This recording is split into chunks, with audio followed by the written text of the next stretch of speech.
Why are robbers targeting shopping malls, particularly in Gauteng? What are the key crime intelligence findings on the modus operandi? Can cash connect management solutions prevent cash robberies in business premises? Why have bank and cash in transit robberies declined? What time is it? It's question time.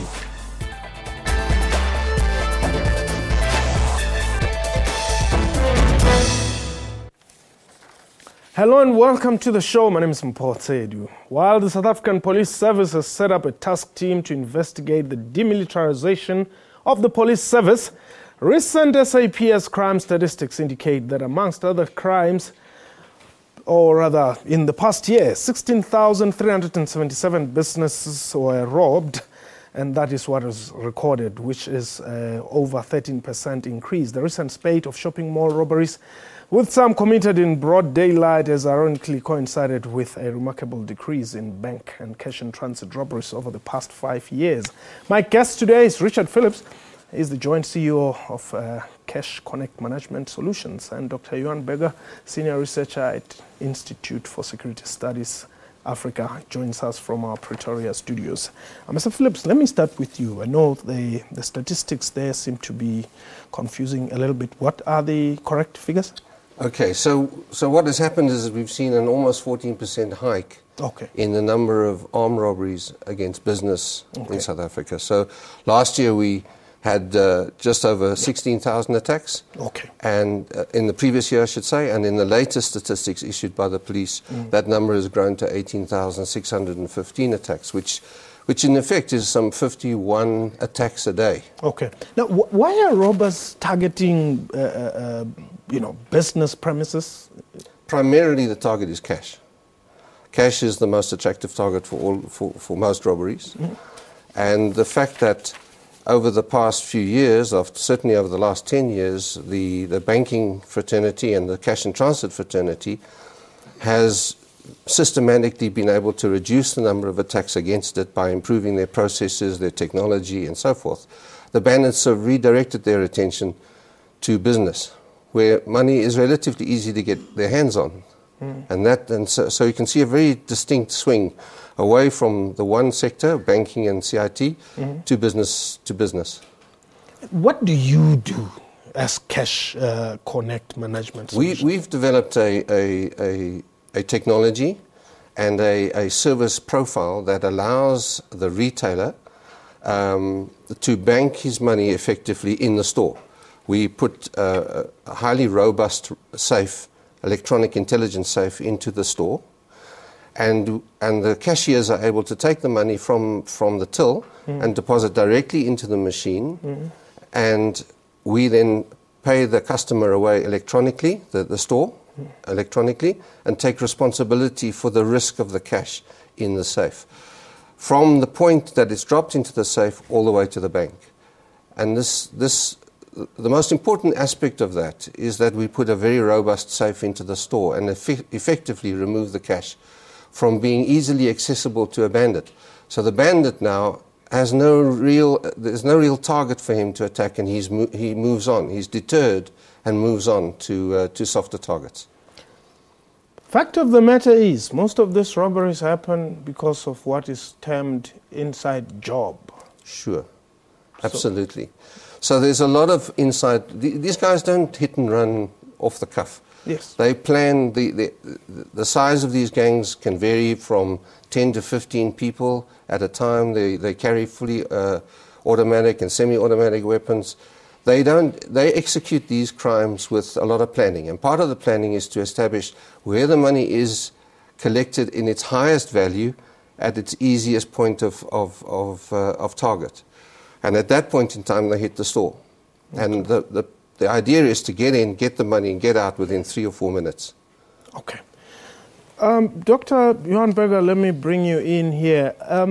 Do you think that shopping malls or business premises are well secured here in South Africa? Well, that is a very debatable question, given the fact that shopping malls in their nature has to be open to the public with the least amount of inconvenience. And so you have to strike a balance between creating security and allowing free access to shopping malls. Now, one of the things that you would see at most shopping malls would be unarmed security officials patrolling these shopping malls. And in some quarters there's been calls that they should be armed. I mean, this is an absolute ridiculous thing to consider, because the moment you arm these security officials, then you just increase the risk for armed confrontation between criminals and private security officials, and then the innocent shoppers will just end up in the crossfire.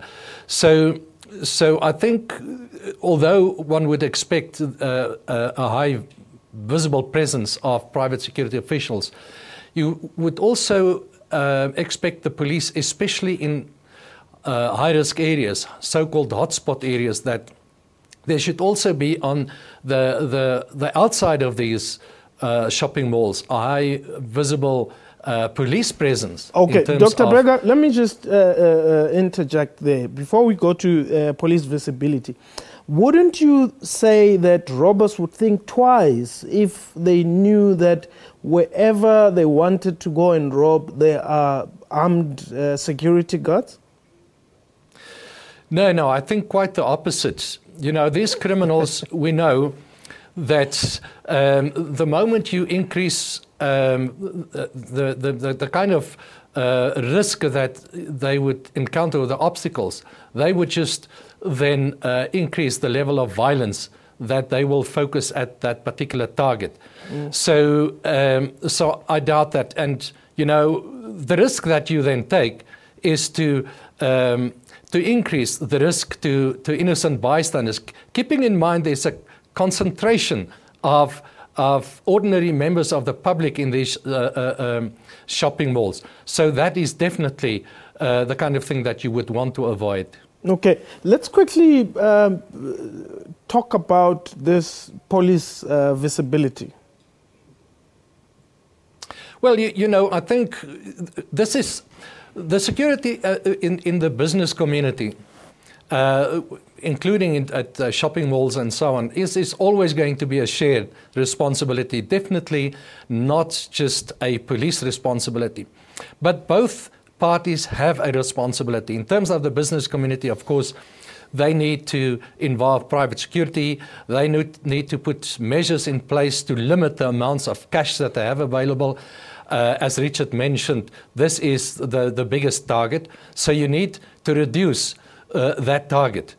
And of course, you need to take every other precaution. If you have a business where you have, say, it's a jewelry shop, then you need to take extra precaution to limit access to a jewelry shop within that shopping center, and so forth. As far as the police are concerned, they have a range of responsibilities, both in terms of increasing visibility in hotspot areas, but the biggest responsibility that they have, considering the fact that most of these robberies are carried out by organized crime syndicates, we need to accept that the police have a huge responsibility in terms of crime intelligence, where they could identify these groups, infiltrate them, and so forth. Alrighty, hold that thought there. We're going to take a quick break. When we return, we look at the mode, or rather, yes, the modus operandi of these criminal activities. This is Question Time.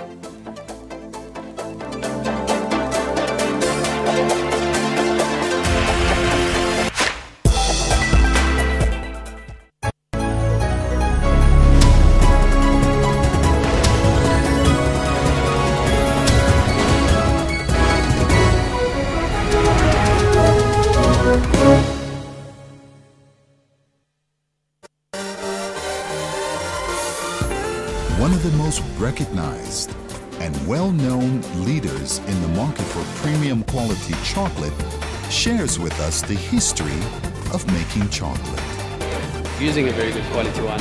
Literally the possibilities are endless according to how far your creativity goes. What I can just say to them is that they are missing out on the best chocolate in the world. That's Kaleidoscope, Sundays 5:30 p.m. on SABC News.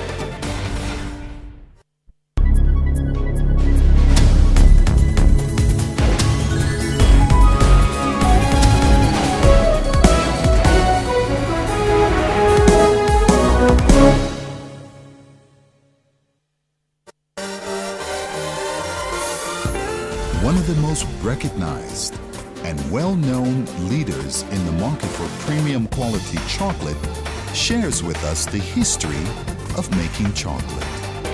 Using a very good quality one. Literally the possibilities are endless according to how far your creativity goes. What I can just say to them is that they are missing out on the best chocolate in the world. That's Kaleidoscope, Sundays 5:30 p.m. on SABC News.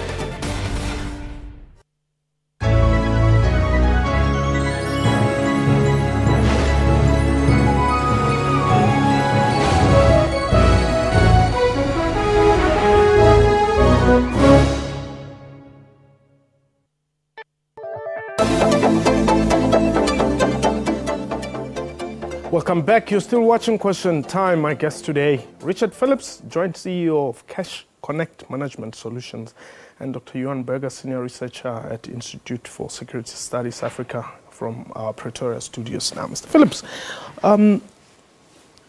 visible policing may assist, but perhaps just share with us what happens when these robberies take place.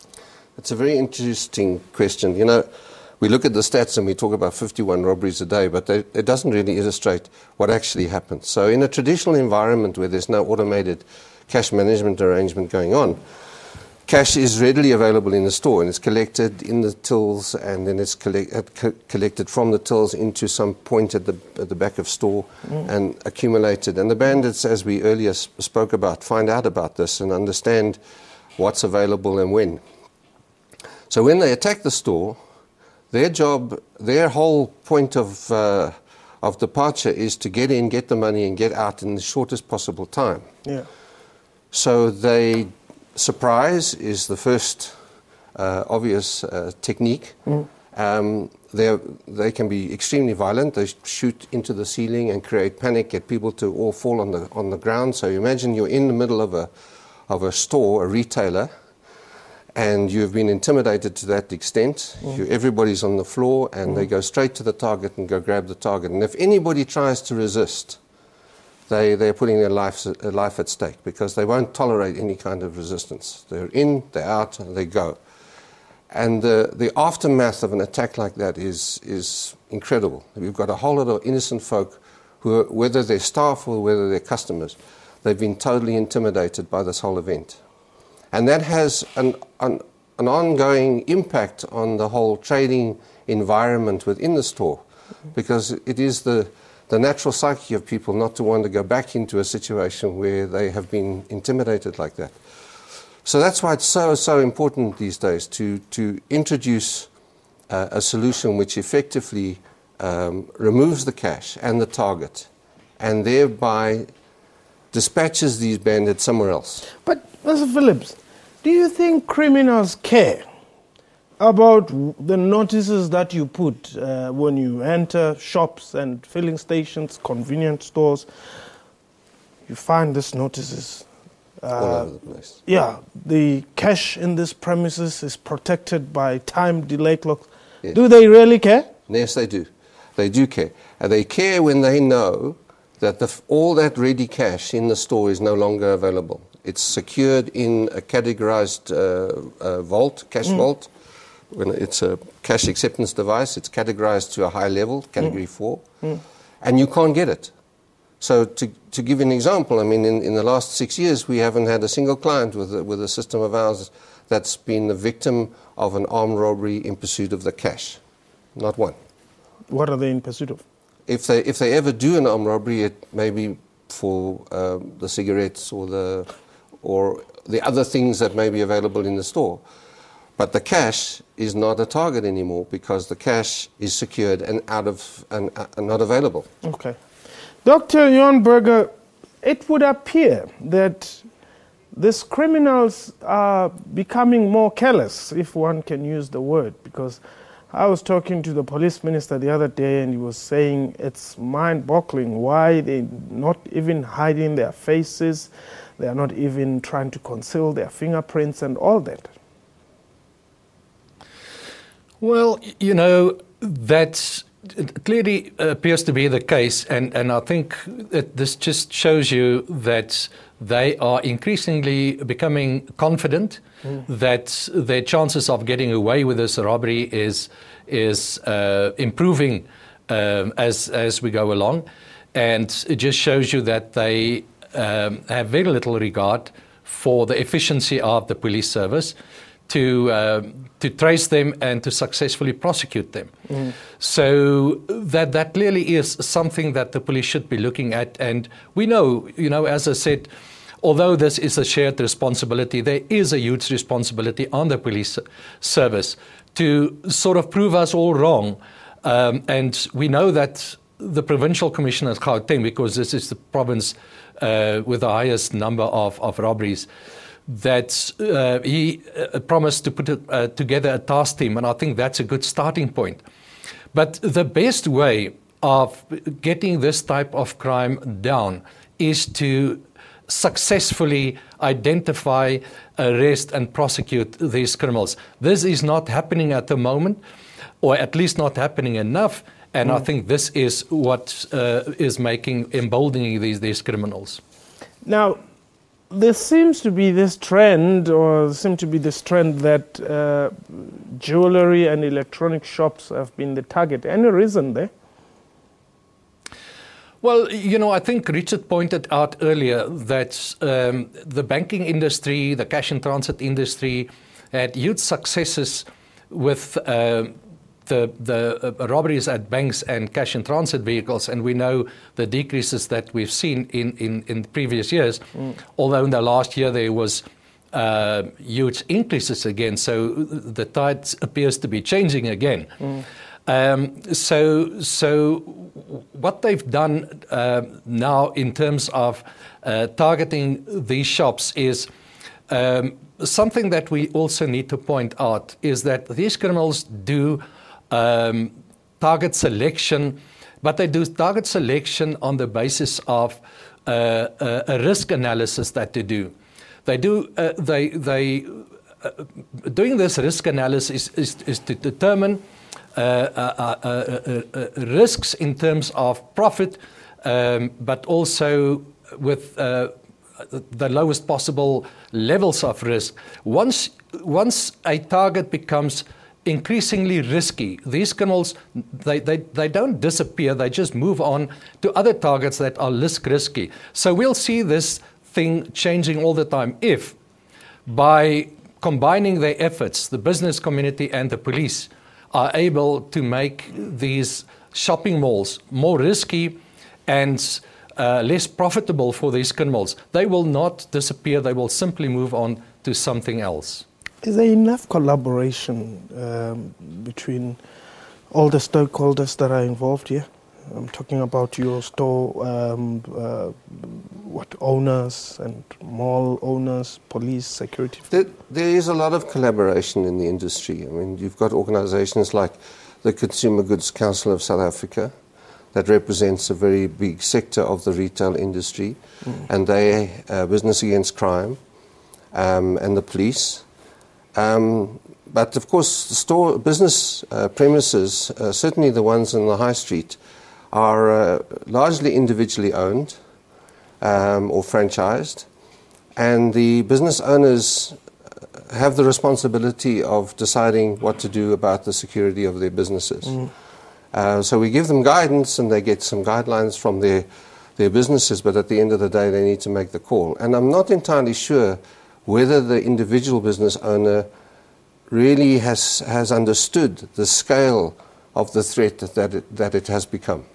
Now, business owners seem to still prefer your traditional cash management system. Why are you not telling them that the the mattress and other things are no longer working. No, we certainly are. We certainly are. And the other obvious question is, why don't they not use cash anymore? Okay. And we do as much as possible tell them. Okay.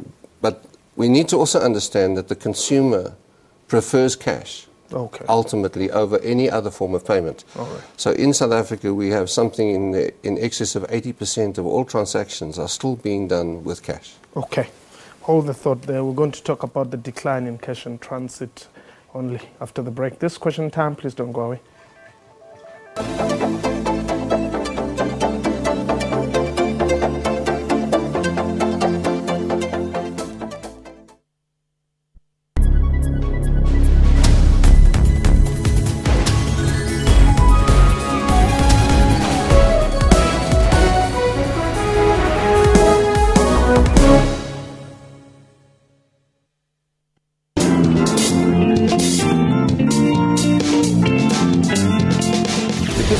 I realized life is short. I want to live my dream. They can burn my face, but not my voice.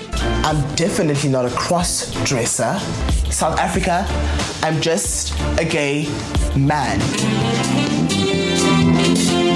Join Puleng Molebatsi on Bupilong every Saturday at 17:30 CAT.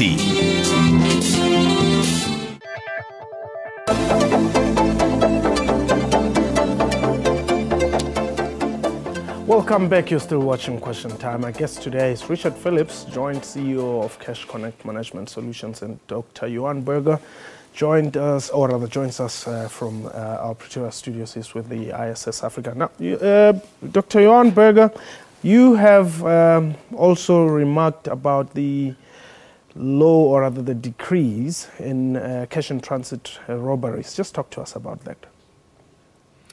Well, let me start by saying that about a decade ago, when bank robberies and cash in transit robberies was a huge problem.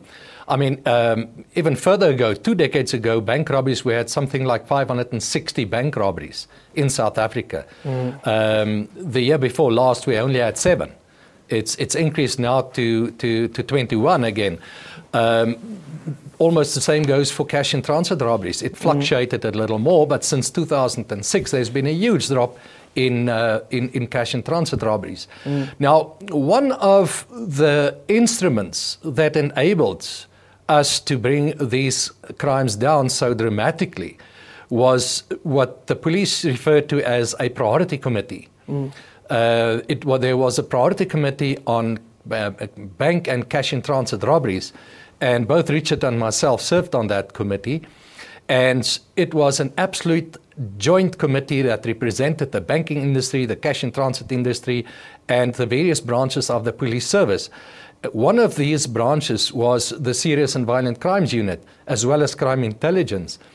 And by sitting together and planning jointly, identifying all the problems, obstacles, sharing the information that was available between the industries involved and the police.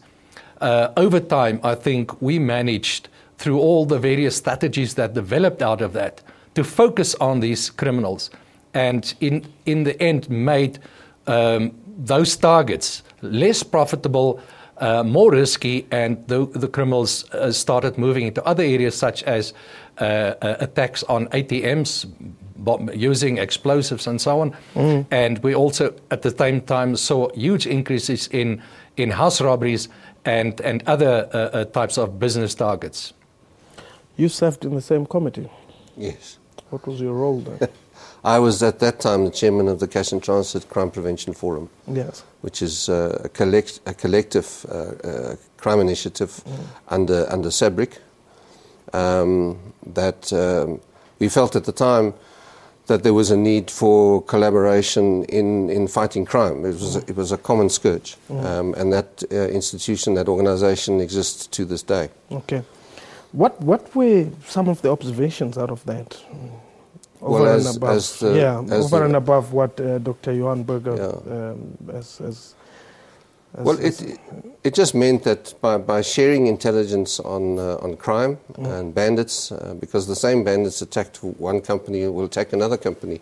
So by sharing that intelligence and by sharing it not just amongst the industry but with the police, we were able to determine those very effective strategies that gave rise to bringing everything down. I must also add that, I mean, that's the cash and transit industry. In the banking industry, of course, it wasn't just about the crime intelligence, but it was also about changing methods and processes by simply, again, reducing the target, reducing the amount of cash that was available in a banking hall or whatever, and therefore lessening the attractiveness of the target. That also played a very important role. And that's the same philosophy that we're now bringing to business, and we're saying, reduce the target. You have to deal with cash, but at least manage the cash in such a way that it is no longer a target. We'll talk about the advice that you would perhaps give to business owners just after. What I want to establish with Dr. Johan Burger, the capacity of the police in as far as crime intelligence is concerned. What are your views there? Well, you know, unfortunately, the situation with crime intelligence is not a good one at the moment. Given the fact that, you know, around the whole Richard and Lully saga and the other senior officers that were either prosecuted or transferred from crime intelligence left that division of the police service in a very weak situation at the moment. And even the National Commissioner in Parliament last year admitted that this division is ailing. And those are her words, not mine. We've also seen in the reports by the police themselves, in the annual report last year, we haven't seen this year's report yet, but they showed that between the various intelligence products that crime intelligence is responsible to produce every year, there was a reduction between 30 and 70% of these intelligence productions. So clearly, crime intelligence is not functioning optimally at the moment, and this situation is exploited by these organized criminal groups. Okay. A quick one. Business owners seem to be quite a sector of concern for you. What would be your advice to them? Without a doubt, we have modern technology today. We have developed systems today that secures the cash. It takes the primary target for crime in the business premises, in the retail premises, and protects it, and makes it a whole lot less attractive to armed robbers than it ever used to be. Not only is that available, but the entire service as it stands is a lot cheaper than the old manual way of doing things. So my advice to business is to explore those opportunities and automate your cash management services, or failing which you become a target. And by my reckoning, business today has a 1 in 4 chance of being a target of armed robbery. Are they not using your facilities because they're expensive? No, as I said, the automated service actually works out cheaper than the collective cost of the old way of doing things. Okay. Thank you very much for the time. Thank you. Dr. Becker, thank you very much for the time you gave us. That was question time for today. Our email address, when you want to get in touch with us, is questiontime@sabc.co.za. Our Twitter handle @questiontime24. From me and the crew, have yourself a wonderful day. Goodbye.